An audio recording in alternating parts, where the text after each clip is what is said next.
Hi. I would like to point out that the benefits of giving these animals. So I would first like to point out that animals in research don't have to go through pain. These rats and birds and mice are going through pain in the research, and this is not a necessity.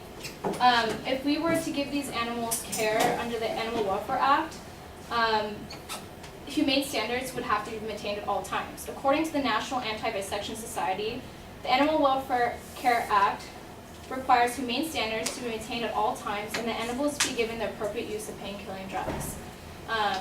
These pain drugs are really important to help their overall quality of life. According to the National Research Council, it states that minimizing animal pain whenever possible is thus important both ethically and legally. It is also a practice that yields scientific and practical benefits. Effective pain management in all animals may improve healing rate, decrease mortality, and prevent the potentially confounding effects of untreated pain on the many aspects of biological function that include immune function, sleep, cognition, and many biological variables that are affected for stress. This shows that these animals don't have to suffer when they currently are. Also, including animals under the AWA, the Animal Welfare Act, is a necessity. These animals, is a necessity because existing ethics committees and funding agencies don't do a well enough job at protecting these animals. According to the Research Council Committee, it stated that it should be noted, however, that these species are protected under the Public Health Service Policy, though this oversight applies only to those research facilities that receive federal funding. There are institutions, for example, private companies and small teaching colleges which only use rats, mice, and birds that are not subject to the AWA or the Public Health Service Policy. According to PETA, it states that some estimates indicate that as many as 800 U.S. laboratories aren't subject to federal laws and inspections because they experiment exclusively on mice, rats, and other animals whose use is unregulated.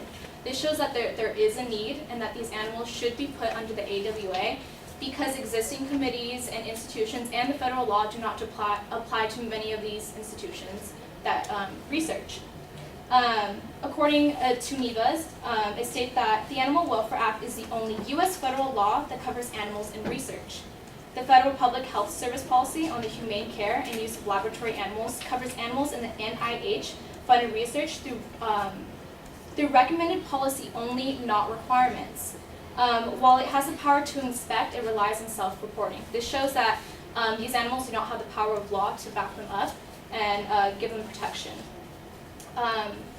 Also, including all these animals will not affect further developments in medicine, as many will claim. According to the article, Why Animal Research is Done Humanely, it states that when we are run down or stressed, we often find ourselves more prone to getting coughs and colds.